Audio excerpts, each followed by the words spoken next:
বেশ কয়েকদিন আগের ভিডিও, যখন আমি বাড়িতে এসেছিলাম তখনই ভিডিওটা করে রেখেছিলাম। আসলে আমি সমস্ত রকমের ভিডিও করে রাখি যখন যেটা করি, কিন্তু ঠিক সময় মতন তোমাদের সাথে শেয়ার করা হয় না। তার কারণ কি জানো তো, কখন যে আমি কোন কাজে ব্যস্ত থাকি। আসলে এটা তো আমি আর প্রফেশনালি করি না, ওই জন্য ঠিক টাইম মতন সব ভিডিও তোমাদের সাথে শেয়ার করা হয় না। আসলে ভিডিও করতে আমার ভালো লাগে, শখের বিষয়ে আমি ভিডিওগুলো করি, তো ওই জন্য আমি যখন যেটা করি ভিডিও করে রাখি, তারপর যখন টাইম পাই তোমাদের সাথে শেয়ার করি। তো যাই হোক, এটা ছিল হচ্ছে বাড়িতে আসার কিছুদিন পরের ভিডিও। তো যেহেতু আমি সারা বছর বাড়িতে থাকি না, ঘরের প্রত্যেকটা কোণা কোণা থেকে শুরু করে প্রত্যেকটা জিনিসপত্র এত পরিমাণে নোংরা হয়ে যায়, যেটা মানে আমার পরিষ্কার করতে 4-5 দিন সময় লেগে যায়। তো এই যে বাড়িতে আসার পরে প্রত্যেকটা জিনিস পরিষ্কার করতে করতে এখন চলে এসেছি লাস্ট হচ্ছে শোকেসটার কাছে। তো এর মধ্যে যে সমস্ত জিনিসপত্র ছিল প্রত্যেকটা জিনিস আবার নতুন করে রোদরে দিয়ে দিয়ে আবার পরিষ্কার সুন্দর করে ভাঁজ করে ঘরের মধ্যে রাখছি। আসলে এগুলো সারা বছর এভাবেই শোকেসের মধ্যেই থাকে, কখনো পরাও হয় না। আর মানে বাইরে নিয়ে যাওয়াও হয় না, কারণ নিয়ে গেলেও সেখানে ওই ব্যাগের মধ্যেই রাখতে হয়। তো এই জন্য এগুলোকে নিয়েও যাই না, এগুলো সারা বছর এভাবে ঘরের মধ্যেই আটকা পড়ে থাকে। তবুও হয় না, ওই পুজো আসলে এটা সেটা কেনা হয়েই যায়, মানে কেনা হতেই থাকে, এরকম হচ্ছে ব্যাপার।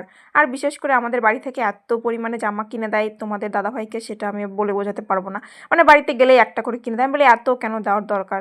তো যাই হোক, ওটা তো চলতেই থাকবে।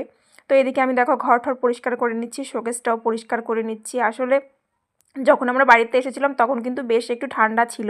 আর এবছর ঠান্ডার কোনো তালই বুঝতে পারলাম না, এই ঠান্ডা এই গরম মানে বুঝতে পারছি না। এখনও কিন্তু বেশ ঠান্ডা আছে, রাত্রেবেলা মোটামুটি ভালোই ঠান্ডা পড়ে আর দিনের বেলায় একটু গরম পড়ে।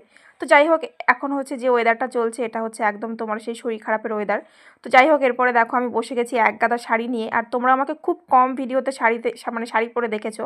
আসলে আমি শাড়ি খুব বেশি একটা পরি নাই, দেখো আমার বিয়ের ওড়না সব কিছু আমি যত্ন করে করে রেখে দিয়েছি। আসলে আমার যখন বিয়ে হয়েছিল আমি আমার মনের মতন করে কোনো কিছুই করতে পারিনি, লকডাউনের সময় বিয়ে হয়েছিল তো। তো যাই হোক, আমার অনিচ্ছা থাকা সত্ত্বেও অনেক মানে জোর করে আমার বিয়েটা দেওয়া হয়েছিল লকডাউনের সময়। তো সেই গল্প না হয় অন্য একদিন তোমাদেরকে শোনাবো, যদি তোমরা শুনতে চাও। তো এই দেখো, এটা হচ্ছে আমার বউ ভাতের শাড়ি। তো এই শাড়িটাকে আমি একদিনই পরেছিলাম, আর আমার কখনো সুযোগই হয়নি শাড়ি পরার। তো আমি শাড়ি একদমই পরি না, কারণ মানে পরা হয় না শাড়ি।